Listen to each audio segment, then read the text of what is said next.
Topping today's news, the police investigating the gruesome murder of a young man found in the trunk of a car in Centerville. The Labor Department launches a revamped job vacancy portal to assist ease of doing business, and the Attorney General tells us when the Freedom of Information Office should be up and running.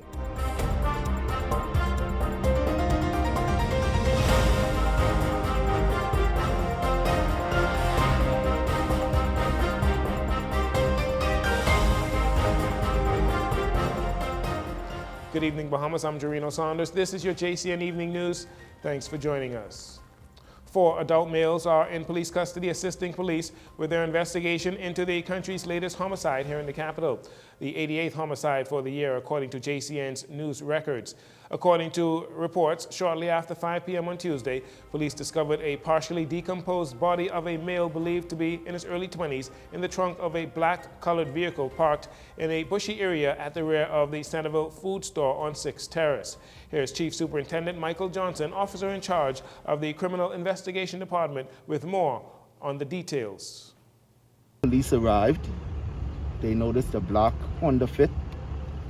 All of the doors were closed, and they became suspicious because there were some items in the vehicle that appeared to be that of a body. We was able to open the vehicle and uncover what we found out to be the remains of a male in a garbage bag with multiple wounds to the head, face, and chest area.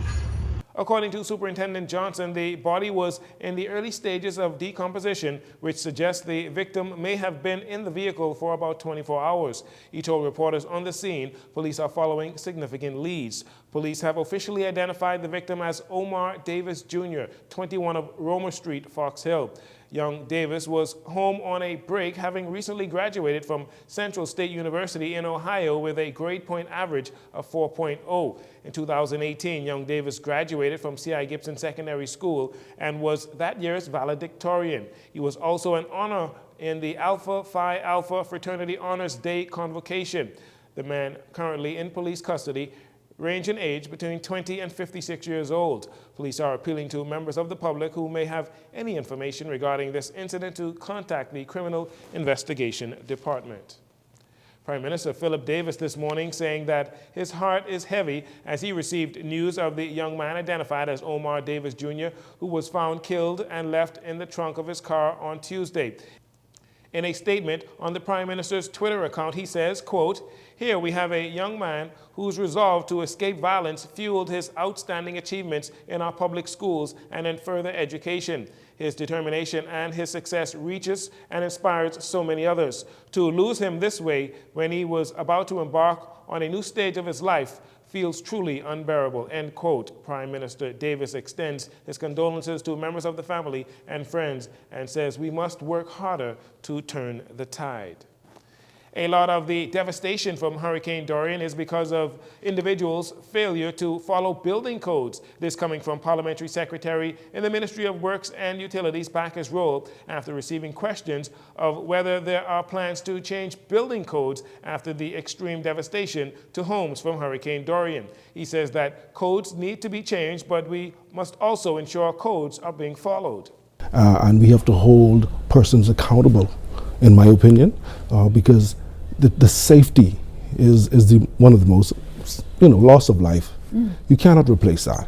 And so we have to ensure that we are not only building safely, but we're building up to standard. And we have to ensure that we stay up to date with new forms of building, right. New forms of building. For example, there was some controversy over walls being poured as opposed to columns being poured, and where the strength of building lies. But that's new technology, and we have to stay on the edge. Maybe not the cutting edge, but right at the edge. Right at the edge, I understand. Mr. Roll says when building structures, residents and business owners must always consider the what if, and only the best building structures must be used. It brings out the best in ingenuity and creativity for the younger generation, in my mind. And I think they will have to lead it as far as a sustainable building. Okay. Mr. Roll goes on to say the job of the Ministry of Works and Utilities is to ensure that roads, buildings, and bridges are built with sustainability and resilience in mind to combat the drastic effects of climate change. And finally, in this segment, for years, many Bahamians, especially members of third parties, have been calling for the government of the day to implement a Freedom of Information Act that would allow ordinary Bahamians to request certain documents regarding decisions and policies by past and present administrations, as long as those documents do not pose a threat to national security. Well, in this next report, we get the latest on when the new Freedom of Information Unit will be open to the general public. In May of 2021, former Attorney General Carl Bethel named retired Supreme Court Justice Keith Thompson as the Freedom of Information Commissioner with offices located on University Drive. The current Attorney General, Senator Ryan Pinder, while speaking on the role the Freedom of Information Unit would play in the government's anti-corruption legislation, took issue with recent comments by the leader of the official opposition, Michael Pentard, who was critical of the government in regards to the operations of the Freedom of Information Unit. Would have noted a press release by the leader of the opposition this week in which he said, wrongfully I might add, that we are not fulfilling our goals to the Bahamian people, and he would have pointed out the freedom of information. Well, you know, it stood in their regime for 4 years without it doing anything, and they only appointed a commissioner at the very last minute to say they did something. We have appointed a commissioner. We have more than doubled the staff of the Freedom of Information Unit. We have expanded and extended the technical assistance being offered by the IDB for the implementation. They are rolling out the pilot program, and now we have the IDLO coming in to give them further technical assistance and training on how to administer freedom of information throughout the government agencies.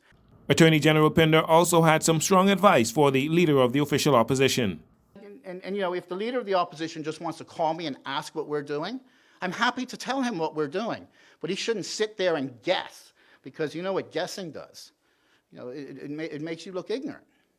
And the fact of the matter is, as you can see from our presentation today, we're very active, we're very involved, and we're very committed to doing the right thing by the Bahamian people and putting in frameworks of proper governance that is required in the country after 4 years of neglect. Asked when can the public expect the Freedom of Information Office to officially open to the public, Mr. Pinder gave this very short answer. Well, certainly I think this calendar year. I have a meeting with the commissioner this week.